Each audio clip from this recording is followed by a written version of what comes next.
Nama saya Sarazan yang baru, absen 33.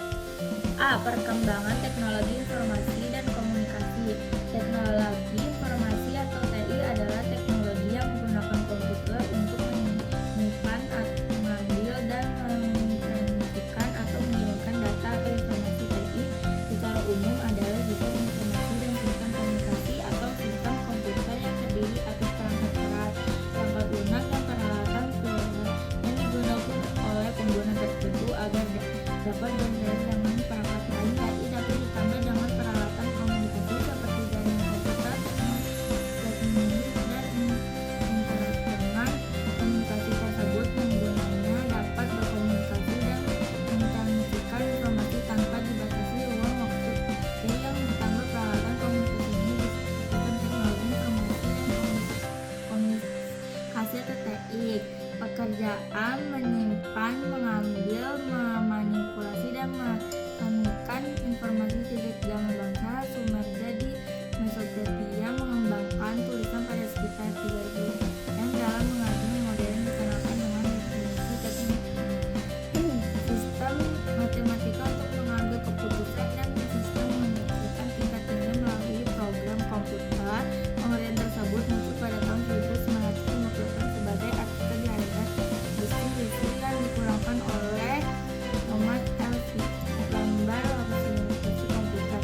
Saat ini masyarakat dapat melihat revolusi TIK yang sangat maju. Segala aspek kehidupan manusia tidak dapat dipisahkan dengan teknologi baru. Era digital ini yang memberikan komputer TIK memberikan cara baru dalam kehidupan untuk melakukan aktivitas di rumah, pekerjaan, pendidikan, perdagangan, kesehatan, terbang, dan bersosialisasi. Masyarakat saat ini telah menjadikan TIK sebagai kebutuhan penting dalam bentuk berbagai perangkat seperti komputer, laptop, smartphone, tablet, internet lainnya sering disebut atau gadget, menunjukkan revolusi komputer dari perangkat yang besar sampai menjadi sebesar genggaman tangan manusia. Perkembangan komputer dari awal kemunculannya hingga sekarang menjadi telepon atau ponsel atau telepon pintar. Smartphone adalah suatu revolusi. Ukuran komputer menjadi makin kecil tetapi memiliki kemampuan yang makin besar. Dahulu komputer berbentuknya sebesar ini sekali hanya tangan gambar. Lalu berkembang komputer dan telepon yang merupakan komponen utama TIK. Masa lalu, masa sekarang, masa depan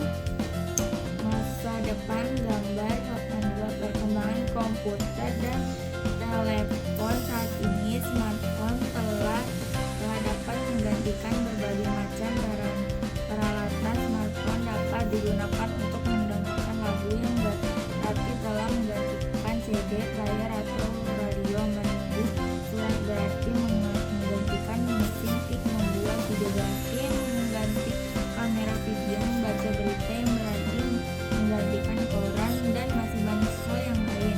Gambar upload video ialah contoh peralatan yang dapat diganti dengan smartphone. Oke, lanjut semuanya, kita yang ke bagian B, yaitu kolaborasi di dunia maya atau dunia maya TIK memungkinkan manusia untuk berkomunikasi dan bekerja bersamaan dalam menyelesaikan berbagai persoalan dengan cara yang efektif dan efisien. Kolaborasi untuk melaksanakan pekerjaan menjadi lebih mudah dilakukan dengan TIK. Sebagai contoh, pekerjaan membuat rancangan bangunan atau software dapat dilakukan oleh beberapa arsitek atau programmer bersama-sama. Para siswa dapat membuat file poster sebagai tugas mata pelajaran secara bersama dalam kelompok. Contoh tersebut merupakan bentuk aktivitas gotong royong di dunia pendidikan. Dikenal istilah pembelajaran kolaboratif. Dalam pembelajaran ini dibutuhkan kolaborasi agar tumbuh kesadaran interaksi sosial dan mewujudkan pembelajaran bermakna. Kolaborasi maya yang sering disebut juga kolaborasi virtual daring adalah melakukan kerja bersama dengan orang yang berbeda tempat dan waktu untuk menyelesaikan tugas menggunakan perkakas tertentu. Pada masa pandemi, di masa aktivitas harus banyak dilakukan dari rumah, kolaborasi daring menjadi pilihan yang tepat karena pekerjaan dan belajar dapat berlangsung dengan efektif. Praktik baik dalam kolaborasi maya seperti berikut. 1. Menentukan tujuan dan fokus. Fokus pada tujuan kolaborasi dan output yang akan dihasilkan. 2. Menyepakati dokumentasi kegiatan kolaborasi. Dokumen berisi sasaran, langkah-langkah menuju sasaran, dan pembagian tugas. 3. Saling mengecek secara reguler. Saling mengecek dan memperhatikan satu sama lain adalah hal penting untuk membangun budaya bekerja yang baik, apalagi ketika anggota tim tidak berada di lokasi yang sama. Saling mengecek adalah cara yang bagus untuk menunjukkan dukungan dan mendorong rasa tanggung jawab. Hal ini dapat dilakukan dengan menggunakan surel, chat, dan video conference. 4. Mengadakan pertemuan reguler. Menetapkan jam kerja dan hindari gangguan. Menetapkan jadwal pertemuan reguler penting saat bekerja dari rumah. Hal ini berkaitan dengan prioritas yang harus dikerjakan, yang pada akhirnya mendorong produktivitas. 5. Menggunakan perkakas terbaik. 6. Bereksperimen untuk mendapatkan cara terbaik. Berkolaborasi. Jika kolaborasi maya adalah cara baru, tim sebaiknya bereksperimen untuk mendapatkan cara, waktu, dan perkakas terbaik yang digunakan. 7. Menjaga kesehatan. Karena kolaborasi maya banyak dilakukan dengan duduk dalam waktu lama yang tidak baik bagi kesehatan, pengaturan aktivitas yang baik perlu dilakukan untuk menjaga tetap sehat. Bersosialisasi dengan anggota tim karena tim akan efektif jika sering kerjasama. 9. Hindari multitasking atau mengerjakan beberapa hal sekaligus saat sedang berkolaborasi daring. 10. Rayakan kesuksesan kecil untuk menambah kekompakan tim. Bersedia banyak perkakas yang saat ini dapat digunakan untuk kolaborasi. Daring tersebut diantaranya sebagai berikut. 1. Google memiliki sekumpulan aplikasi yang dapat digunakan untuk kolaborasi, diantaranya Google Docs, Sheet, Kalender, Meet, Gmail, Jamboard, Drive, dan lainnya. 2. Microsoft juga memiliki sekumpulan aplikasi untuk kolaborasi, yaitu Teams, OneDrive, Office 365, dan lainnya. 3. Slack merupakan platform kolaborasi untuk bisnis dengan modal IRC atau Internet Relay Chat yang berisi chat room, private groups, dan messaging. 4.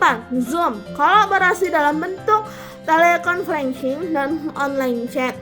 5. GitHub merupakan perkakas kolaborasi untuk mengembangkan perangkat lunak, termasuk di dalamnya untuk hosting dan pengendalian versi perangkat lunak tersebut. Selain manfaat yang banyak dari kolaborasi maya, juga terdapat tantangan dan hambatan yang sering dihadapi ketika melaksanakan kolaborasi maya. Tantangan itu diantaranya seperti berikut. 1. Perbedaan waktu antar zona dari anggota tim dapat menjadi salah satu penghambat saat berkomunikasi. 2. Koneksi internet. Kolaborasi maya dan bergantung pada koneksi internet menyebabkan perbedaan kecepatan akses internet menjadi salah satu hambatan. Lambatnya koneksi dari satu pengguna akan mempengaruhi pengguna lainnya. Ayo kita diskusikan aktivitas yang ada di buku DSI K701 U.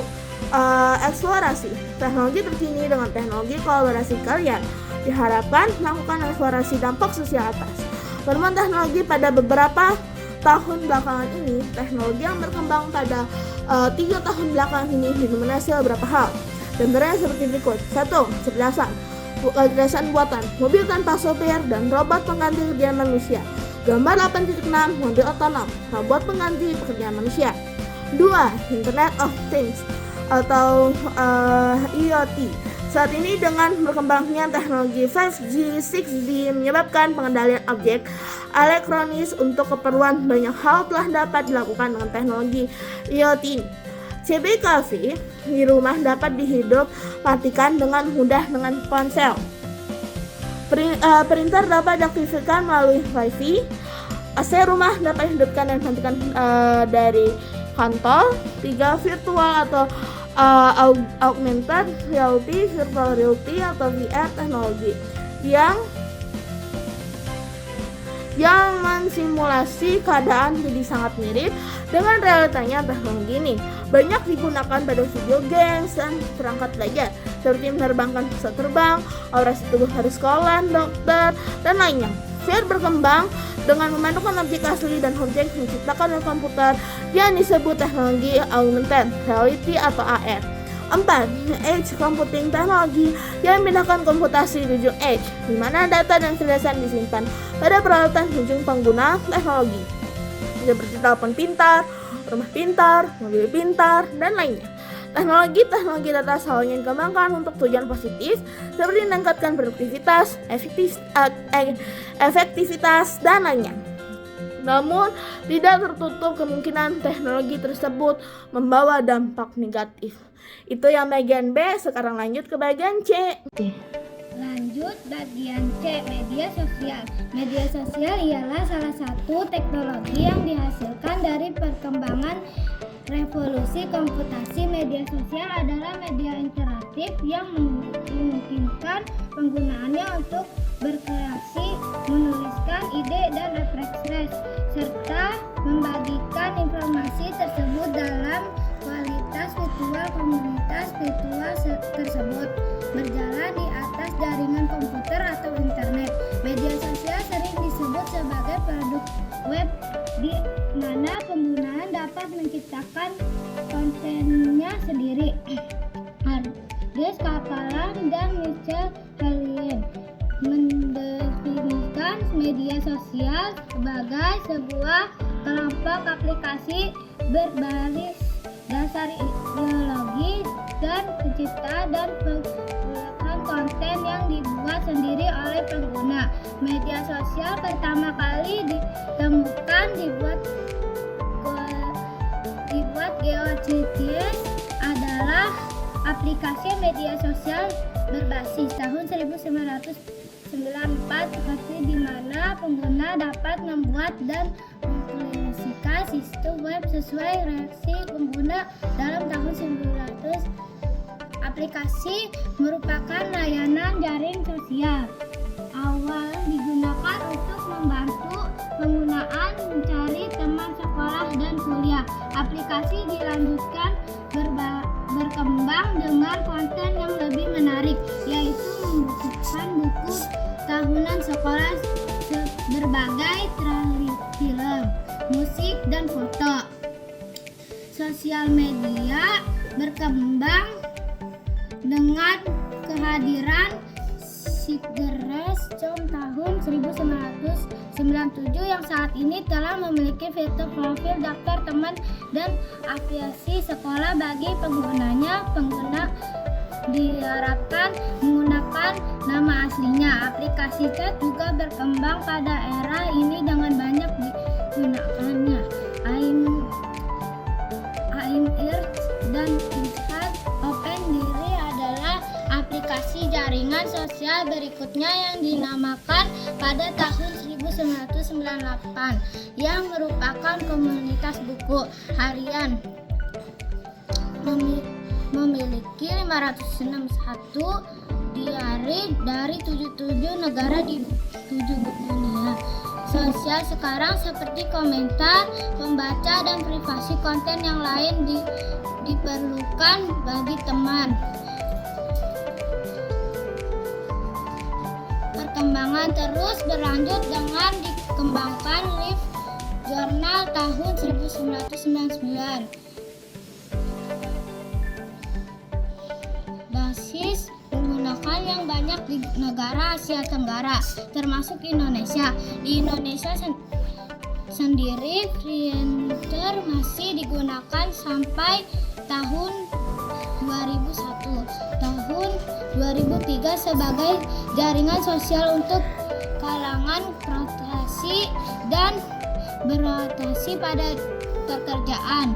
Generasi berikutnya ada HIS yang digunakan di bulan Juli tahun 2003 dan Orkut di Januari 2004. Tahun 2004 bulan Januari berkembanglah sebuah aplikasi jaringan sosial yang diberi nama Facebook. Awalnya Facebook digunakan terbatas di kalangan mahasiswa Afran, tetapi dalam perkembangannya digunakan oleh kalangan universitas di Amerika dan akhirnya digunakan oleh pengguna di seluruh dunia. Pada tahun 2006 Facebook dapat diakses oleh pengguna. YouTube memiliki fitur di mana penggunanya dapat mengunggah melihat video beriklan pada video tertentu. Sharing video membuat playlist mengomentari dan berlangganan konten pengguna lain. YouTube sangat digemari oleh pengguna. Di tahun 2017, lebih dari 400 jam konten yang diupload di YouTube. Aplikasi sosial media berikut adalah Yahoo 360 derajat yang dikembangkan pada bulan Maret 2005 dan Bebo pada bulan Juli 2005. Pada bulan Juli 2006 dikembangkan suatu media sosial baru yang diberi nama Twitter. Twitter awalnya merupakan layanan berbasis teks dengan batasan 140 karakter di nama penggunanya memposting.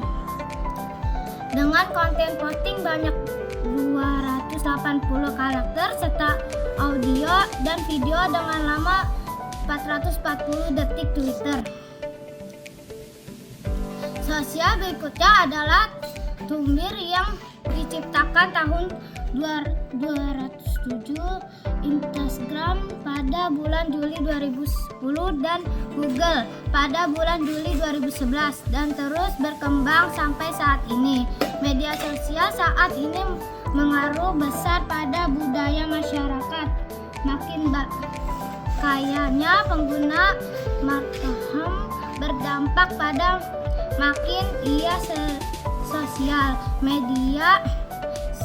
Gosip 2019 lumayan banyak pengguna dia. Penggunaan media sosial memiliki dampak positif dan negatif.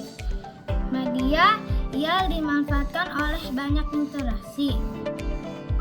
Kedekatan sosial antara penggunanya. Kedekatan sosial akan membawa pengaruh baik dalam hal saling membantu antara kelompok dan saling berbagi konten yang berguna. Mempermudah komunikasi. Media sosial dapat membantu mempermudah komunikasi sehingga perusahaan besar, menengah, kecil atau mikro dapat memanfaatkannya untuk pemasaran produk ke pengalaman. Pemerintah dapat membantu untuk memperbaiki layanan ke masyarakat dan lainnya. 3. Proses rekrutmen karyawan. Media sosial dapat digunakan untuk melihat rekan jelek calon karyawan saat proses rekrutmen karyawan. 4. Pengguna hukum dan investigasi foto-foto pelanggaran hukum yang diposting di media sosial. 5. Media sosial memiliki platform yang dapat diisi dengan games, Facebook, Twitter, dan program lain yang berhubungan dengan aktivitas daring platform. Ini memunculkan pertumbuhan aplikasi baru yang menambah langganan pekerjaan. Namun di sisi lain ada dampak negatif dari media sosial di antaranya.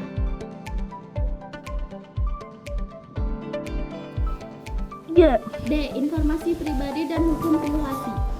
Informasi yang informasi pribadi adalah informasi tentang diri seseorang. Informasi pribadi dikenal dengan dua istilah, yaitu informasi personal dan informasi privat. Informa personal adalah informasi pribadi yang tidak dapat digunakan untuk mengidentifikasi seseorang.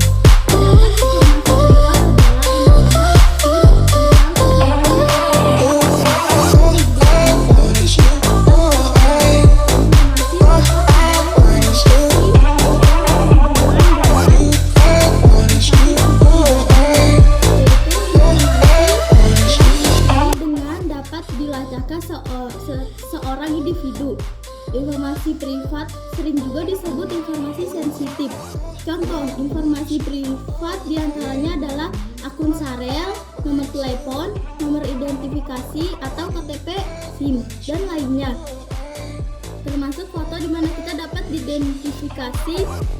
Informasi pribadi harus dijaga dengan baik dan tidak boleh bocor karena jika bocor atau dicuri bisa menyebabkan kerugian pada diri pemilik data tersebut. Informasi pribadi dilindungi hukum yang disebut dengan hukum privasi. 1. Hukum privasi. Hukum privasi adalah hukum yang merujuk pada pengelolaan, penyimpanan, dan penggunaan informasi pribadi. Hukum privasi menjadi pertimbangan dalam hubungan dengan hak privasi individu atau perlindungan privasi dalam hukum. The Universal Declaration of Human Rights menyebutkan bahwa setiap orang memiliki hak atas privasi, tetapi interpretasi dari hak ini berbeda di tiap negara. 3 aspek kunci privasi yang harus dijaga diantaranya seperti berikut. 1. Kebebasan diri gangguan. Kebebasan dari gangguan. Kebebasan ini adalah kebebasan bagi setiap manusia untuk sendiri tanpa diganggu oleh orang lain. 2. Melindungi dan mengendalikan informasi tentang diri sendiri. 3. Bebas dari pengawasan atau diikuti, dilacak, diawasi, disadap. Kemajuan teknologi informasi memang memunculkan risiko baru di konteks privasi. Banyaknya data pribadi yang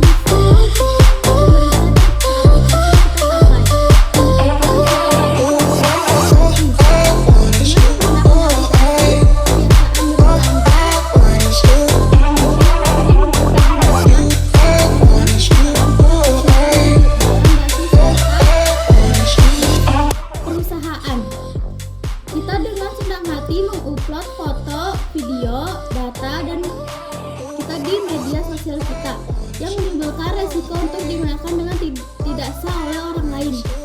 Data-data pribadi kita yang di basis data tersebut juga boleh data disalahgunakan oleh perusahaan. 2. Persetujuan yang diinformasikan. Setiap orang bisa jadi memiliki keinginan yang berbeda atas privasi informasi. Ada orang tidak terlaku memikirkan privasi data dengan mengungkapkan data rinci mereka di sosial media. Namun, ada juga orang yang enggan bertransaksi dengan e-payment dan memilih pembayaran tunai untuk menghindari data mereka diambil oleh aplikasi. Prinsip perlakuan yang etis atas informasi pribadi adalah persetujuan yang diinformasikan. Saat suatu organisasi atau aplikasi menginformasikan bahwa ada proses pengumpulan data dan penerapan kebijakan penggunaan tentang data tertentu, seseorang dapat memutuskan apakah akan berinteraksi atau menggunakan dengan organisasi atau aplikasi tersebut. Pengumpulan informasi yang tidak terlihat adalah pengumpulan informasi pribadi tanpa pengaturan pemilik informasi. Sebagai contoh, misalnya sebuah perusahaan menawarkan aplikasi gratis yang mengunduh kursor menambah web menjadi karakter kartun. Jutaan orang menginstal program tersebut, tetapi kemudian diketahui bahwa ternyata program tersebut mengambil data Cirrus-Web yang dipunyai penggunanya bersama dengan nomor identifikasi pengguna dan mengirimkannya ke perusahaan. Hal ini tentu saja melanggar privasi informasi. Dalam hal ini, informasi mengenai persetujuan pengambilan data ini menjadi penting. Masalah privasi informasi sering muncul dari berbagai sumber, diantara seperti berikut. 1. Rekam medik kesehatan. 2. Penyelidikan yang berkaitan dengan hukum dan kriminal. 3. Transaksi dan institusi keuangan. 4. Ciri biologis seperti materi genetik. 5. Tempat tinggal dan informasi geografis. 6. Pelanggaran privasi. 7. Perilaku cyberbullying di web. 8. Riset akademik. 9. Kebijakan untuk melindungi data pribadi. Bisnis, organisasi, dan lembaga pemerintah yang mengumpulkan dan menyimpan data pribadi memiliki tanggung jawab etis atau bisa juga tanggung jawab hukum untuk melindungi data dari penyalahgunaan. Mereka juga terus memperbarui kebijakan keadaan melindungi data pribadi dalam dalam mengantisipasi teknologi dan ancaman baru. Ayo kita diskusikan. Aktivitas DSI K7 identifikasi informasi pribadi. Kalian pernah mendengar situs media berikut: Facebook, Instagram, Twitter, YouTube, video, TikTok. Ketika kalian akan menggunakan aplikasi ini, biasanya kalian diharuskan untuk mengisi formulir registrasi. Sebagai pengguna, ada beberapa informasi pada umumnya aman untuk dibagikan di internet dan ada yang tidak. Namun walaupun informasi yang dianggap aman, itu tidak boleh dibagikan secara pribadi dengan orang yang belum kita kenal, secara fisik atau online oleh siswa. Informasi pribadi ada yang disebut informasi privat atau private information dan personal atau personal information. Informasi personal adalah informasi yang tidak dapat digunakan untuk mengidentifikasikan seseorang. Sedangkan informasi privat adalah informasi tentang seseorang yang digunakan untuk mengidentifikasikan seseorang. Informasi personal biasanya aman untuk dibagikan secara online. Sedangkan informasi privat tidak aman untuk dibagikan secara online dan berpotensi untuk disalahgunakan. Jika akan membagikan informasi privat, harus mendapatkan izin dari orang tua atau wali. Potensi penyalahgunaan informasi privat atau biasa disebut pencurian identitas. Di antara adalah pencurian uang, memasukkan identitas dengan informasi curian dan perbuatan jahat lainnya. Kalian mungkin pernah melihat informasi nama anak, bapak, dan ibu yang tertulis di sebagai stiker di kaca belakang mobil. Hal ini berpotensi menjadi informasi untuk melakukan penculikan anak. Jenis informasi privat yang dapat dimanfaatkan oleh pencuri identitas adalah nama lengkap, alamat surel, nomor telepon atau sandi, nomor kartu kredit, nomor KTP atau SIM, nama gadis ibu.